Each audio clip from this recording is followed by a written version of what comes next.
All right, you guys, so we're going to dive right into this transformation. We're going to be adding in 20-inch tapes, and she wants to be blonde. We're going to do a little bit blonder on the top than this photo, but we need to make this entire bottom blonde. I'm going to show you guys how to do that because we need to cut the warmth, and honestly, I'm going to make it really, really easy for you guys right now. So the first thing we're going to do is we're going to start at the base. All right. So I like to take my sections pretty wide because I want somewhat of a balayage, grown out look still slightly. I am going to keep it fairly wide. The reason being is because I'm going to be tipping out all of the ends. I'm not going to leave anything out because we really want to make sure that we cut this warmth as much as humanly possible.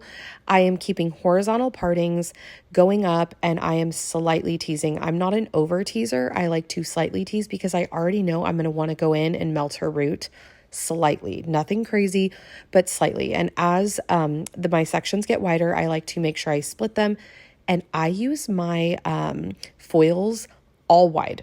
Okay. And also, you guys, as a side note, this is my first time doing point of view. So if you guys don't like it, let me know and I will switch up my camera angle. But let me know if you guys like this or not in the comments below. And as I go up the head, I keep everything really wide. Again, the only time I'm using angles is if I'm doing the hairline or I want something slightly more dimensional, which I will show you guys in other videos. So as I go up the head, I already know that my bleach is processing. So I'm using 20 on the root, 10 on the ends. I know that the back is going to come up faster, even if I was using 5 volumes. So now I'm going to tip out the ends before I even move forward. So that way my ends are completely done before I pull the back, because I know that back is going to need to be pulled by the time I'm done foiling because she is already sitting at about a level 7, level 8. So I want to be really, really careful there and not waste my time. There is nothing worse than when you have foiled everything, it's done, and you have to tip out the ends. So now we're going to go on ahead and do our face frame here. So I like to keep things pretty, I would say slices. I weave just a little bit, but that first one I do pretty heavy. The second one's pretty heavy as well. And then I go into lighter weaves and a little bit of teasing because I want to make sure that front is super, super bright because I know that if I make her bright in the front, she's going to feel blonder. And I already know this client so well. I know how she is. I have to make sure I keep that front blonde. As I go throughout the area of the money piece, I'm keeping things at an angle and I'm starting to widen out my sections a little bit. I do have a preference of wide sections. I don't do my foils super tiny, and I know everybody has their own gig. For me, I feel like wider sections and wider foils allow me to do my job the best that I possibly can. So when I get to the sides, I like to foil that ear area. I don't like to leave her like with a big old black hole, but at the same time, I want to leave a little bit of dimension. So I don't go too crazy, but also this is going to get tipped out too. So I like to make sure I'm tipping out after I have tipped out the back. I follow through with tipping out in between as I am working my way up the head to keep things really consistent.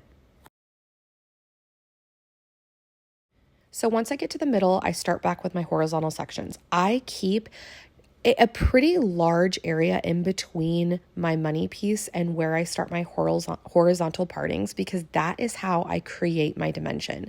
So I keep this fairly wide. If you keep this tight, it will look more like highlights instead of a lived in, grown out type of look. And granted, she wants it to be pretty blonde, but this will allow the dimension to really come through because remember, we're still tipping out in between. So that's really important to remember when we are doing a look like this.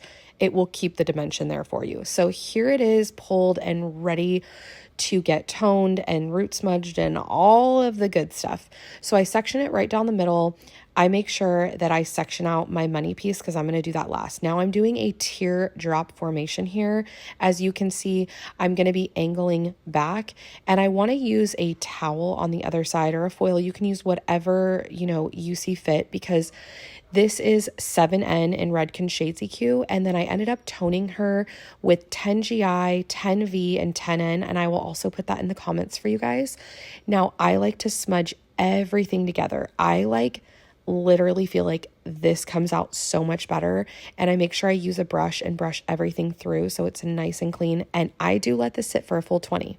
Now we're going to go in with 50 grams of She Said Summer and 50 grams of Beach Blonde. The Beach Blonde is going to go on the bottom and the She Said Summer is going to go on top. So here's our end result before we have installed any of our tape-ins, and it came out absolutely beautiful. I'm stoked. She's stoked. Let's go.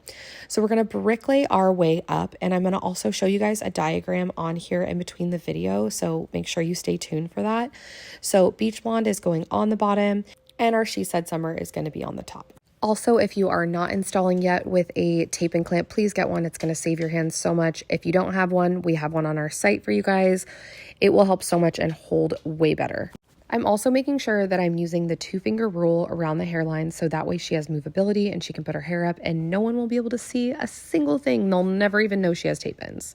Now we are done with our first section. So as we move up, this is super important. We're going to brick lay up. So where the arrows are is where our current tapes are underneath.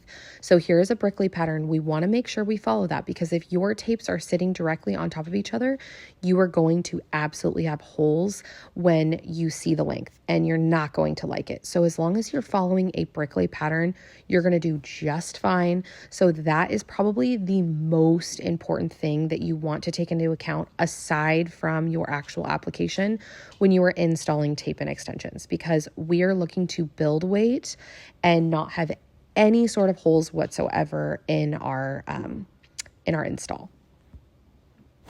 When I am installing and as I move up the head, I am also taking into account growth patterns. You guys know I talk about growth patterns all of the freaking time. So tape-in is no different. Tape-in, yes, you can get closer to growth patterns, but we still want to make sure we are looking at where those are and we're taking those into account. And also as we get towards the ear, because we want to make sure that we're getting pretty close to the ear. We still want to use our 2-finger rule, but the ear is where we get our staircase install on the sides from. So that is going to be the beginning of your staircase install, which I am going to show you exactly how to do that on the sides as we move to the sides, because that is going to be like such a game changer for you guys. I think you're going to love it. So now that we have our back all the way done, we're going to start to move to the sides. And this is where the base of your staircase is going to start. So as you can see here, we have that hole right there. It's going to be right here. And our last tape in is right above that ear area. So we want to make sure we are what I like to call walking up the staircase. So we're going to overlap just slightly over the one that is right by the ear, moving up. And we're going to follow that pattern up the side as we go, just like you would a staircase, making sure that you're overlapping over your last tape in that you placed underneath. And you're going to continue following that pattern all the way up the head into the top of where her part is at. And as you can see here, as I take my next section, I'm going to be getting closer to her bang area and placing a tape right here. Now, a lot of people would be like, okay, cool, it's done. But in reality, as I show you here, she's going to need, see that little area where the hole is? She is going to need to follow this staircase placement.